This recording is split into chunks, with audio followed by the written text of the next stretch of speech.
and then have Bradley Cooper be a furry, and then you've got yourself a movie, and you just take a certain decade of really songs that were really popular in a certain like period or decade, and you put all those on a great soundtrack, and you've got yourself Bing Bang Boom, Guardians of the Galaxies 3 through 9. That is very true, Daryl. I haven't heard that perspective, and I feel like I could agree with that, because previously I thought, he should be reinstated, because I was a little upset about his firing. Yeah, because it was dumb, because racist people brought it up to make him get in trouble, but he also already said sorry. Yeah, that was my biggest thing. He already said sorry, and Disney clearly saw it before they hired him, but, at the same time, I think I can agree with your sentiment that really anyone could do that job with the framework set for them, but I don't know. Why don't you guys let us know by emailing us at givemefreesocks@gmail.com. That was a great way to do that in the form of a question, without, of course. insulting the audience straight up to their face. It was a really good way to do that. Good plug. Thank you very much, Daryl. I've been trying.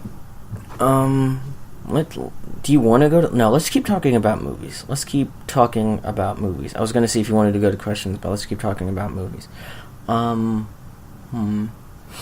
What's a movie... What do you think? What's your favorite movie? Ooh, let's talk about MoviePass, dude. We should talk about that, because that shit. thing is going to hell, just like everybody said it would. Yeah, dude, MoviePass is fucking dying. It's crashing on its friends' couches.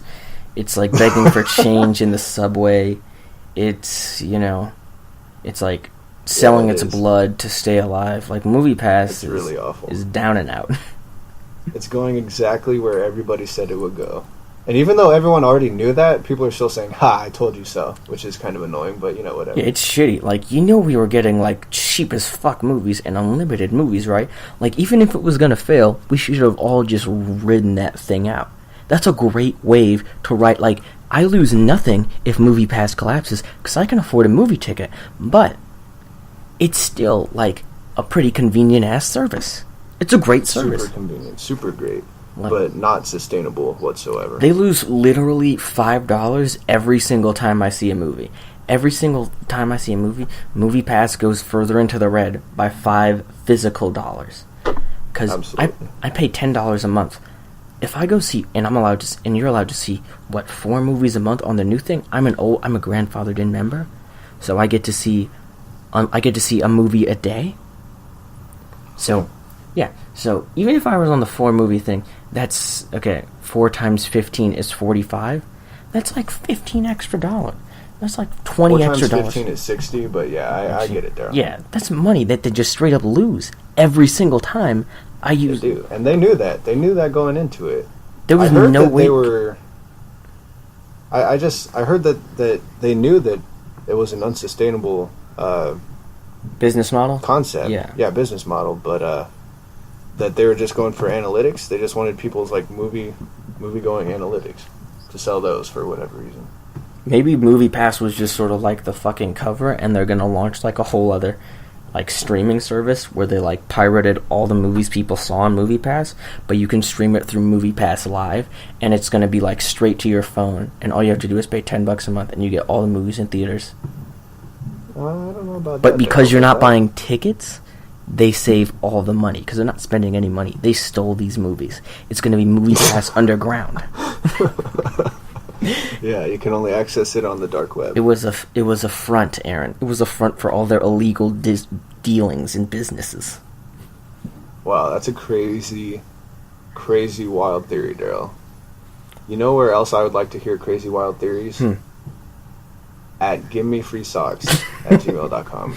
Everybody send in your crazy wild theories. We'll let you know if they sound accurate or not in our next segment. And who knows, you could win some free socks off of it too, which would be really cool. One of our listeners, Katrina Wolf, fucking won socks, and we gave her those socks. She has them now. She owns these socks forever. They are her socks. They are.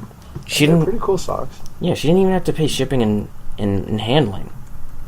Those bullshit free things on Instagram where it's it's free, just pay $20 shipping and handling. It's well, that wasn't free, dick. Yeah, for real. I can see why people wouldn't want to give us their address or whatever. Oh yeah, no, we're 100%. Yeah, we're very discreet about all that shit. It's just it's an email. Yeah, Oh, okay. Never mind. I didn't see the behind the scenes on that yet. I didn't know how we were going to actually work that, but... I just straight up, free socks, everybody. I was like, if you're comfortable with this, please email it. I will send you the socks there, and then you have your socks. And they were like, okay, cool. So, I know we're working on transitions, and so I would like to introduce a new segment that we're going to be trying. It is called Cryptid Corner. And hopefully when I release the episode, I will have spooky music playing for that intro where it's like Cryptid Corner, and it'll sound really fucking sweet. But right now, it doesn't. It's fine. The first cryptid we're going to talk about is, if you don't know what a cryptid is, just think Bigfoot or Mothman or Slenderman. Just creepy critters that people don't know if they're real or not. So, here's a critter we're going to be talking about. Mothman. Mothman is a creature reportedly seen in Point Pleasant area in West Virginia on November 12th, 1966. Basically, it's just a human-sized bird thing that's got moth wings, and he eats people, I guess. I don't even know. He's a character in the new Fallout 76 video game, which is based in West Virginia, and there's a lot of sightings, but he really just sort of hangs out in West Virginia, flies around, and eats people's old clothes that they leave in attics. You can maybe find him in your attic, or maybe find him at your grandma's house, just leaving balls everywhere, or whatever. He's a creepy little fella, but he's fun. I'll tweet a picture of Mothman on the official givemefreesocks Twitter, at thefreesocks at twitter.com. But that's Cryptid Corner, and they're going to be a lot more in depth, and it's going to be a lot more fun. I'm going to have actual sightings of cryptids, like reports and stuff, but it was just a little intro. Yeah, cool. Give the people a taste, a little sample. Yeah. That's all it was. Apparently, if you see Mothman 3 times in, your life, you die. Yeah, like Beetlejuice. No, if you just see him, you don't even have to say his name. If you just see him 3 times, that 3rd time, you explode into dust and guts and gross viscera. Dang, that's crazy. That's wild. It's true, though. That's why no one's ever seen him and lived. 3 times. Yeah, right there. Yeah, people have definitely seen him once or twice, though. Well, he's always in attics and stuff. Just don't, if you've seen him in the attic 2 times or at your grandma's house, just don't go to those places anymore. Stay out of the attic. Don't visit your grandma. Alright, guys. So if you get anything out of this episode, just remember, if you see Mothman in your grandma's attic twice, for the love of God, do not go up there a 3rd time. Yeah, no, he lives there now. It's his attic. Just let him stay there, or send a friend or family member up there who hasn't seen him 2 times. Yeah, precisely. Alright, so... your life depends on it. Okay. So have we done video games yet? Have we done the gaming segment? Or we've done movies, we've done music. Speaking of video games, Daryl, let's talk about video games. Alright, everybody. We know that everybody loves this segment. It's our most requested segment. Just kidding, though. Our sock segment is. Yep, everyone definitely wants to win those socks. It's really hard to win those socks when you don't send in questions, though. But who cares? Yeah, it's hard, Daryl. That's a good point. You don't even have to use email. You could just tweet me or text me. If you have... Or you could tweet at the free socks, all one word, uppercase.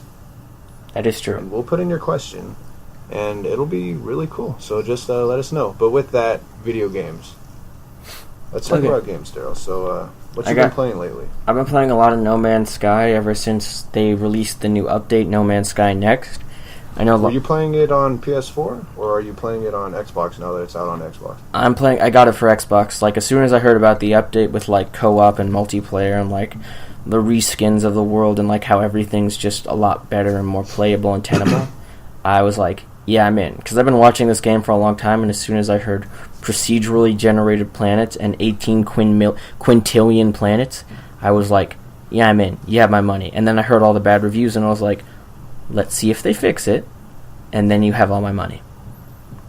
Yeah, this is a pretty interesting story in the gaming world because, there's this whole thing where, console exclusivity kind of makes you feel like, oh, well, I shouldn't have Xbox, or I shouldn't have... Well, it's usually I shouldn't have Xbox, because PlayStation gets all the exclusives.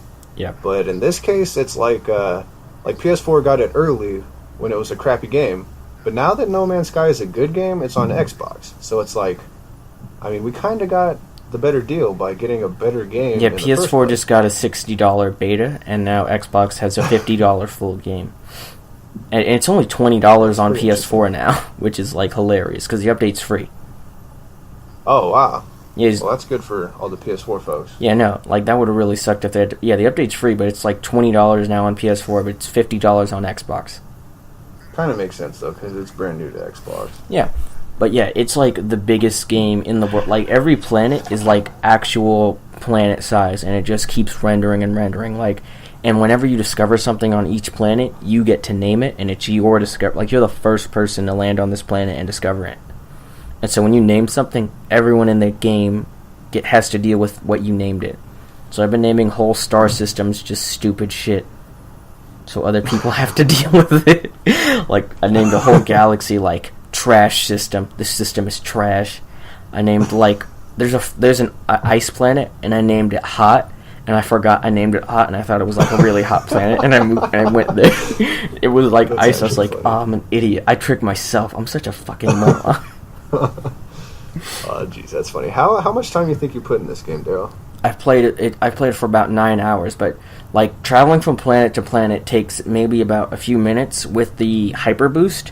If you don't have that though, it could literally take weeks to get from like real time weeks. When it tells you how much time it's going to take to get somewhere, it's all in real time. So you could be weeks away from another planet if you don't have the boost.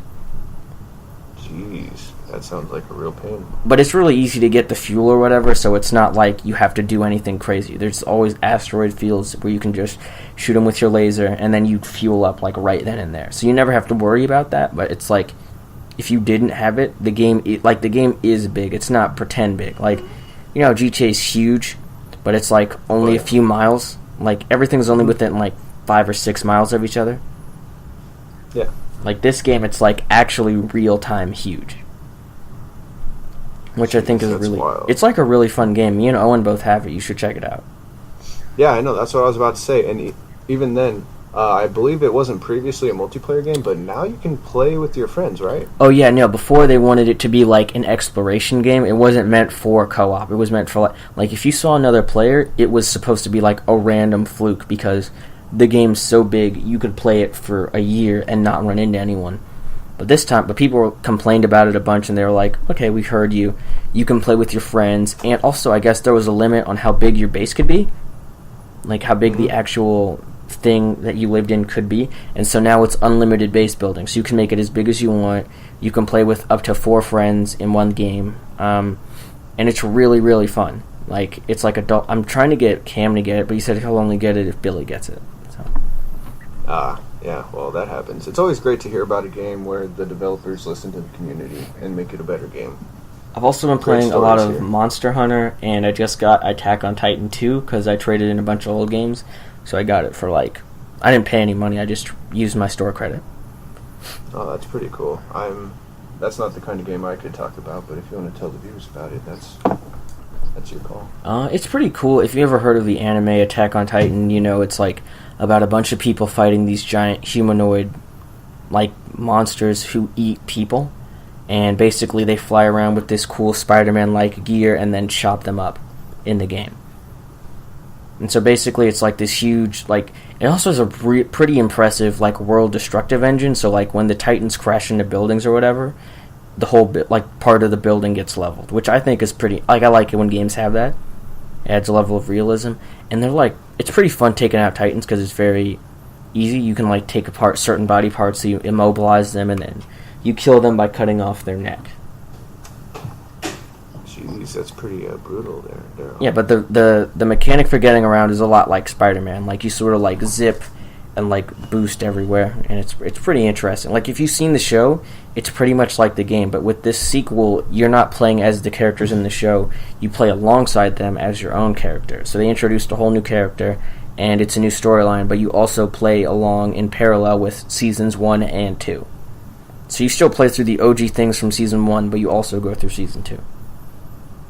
Wow, that's pretty cool, Daryl. That sounds pretty cool. Everybody loves Spider-Man, which is why Spider-Man on PS4 is about to be one of the biggest games of the year, and I can't be more excited for it. It sounds very fun. Oh, it's gonna be as big as God of War, because God of War is the fastest selling game ever on PS4. It's one of the best games ever on PS4. It's probably, like, if it weren't for Spider,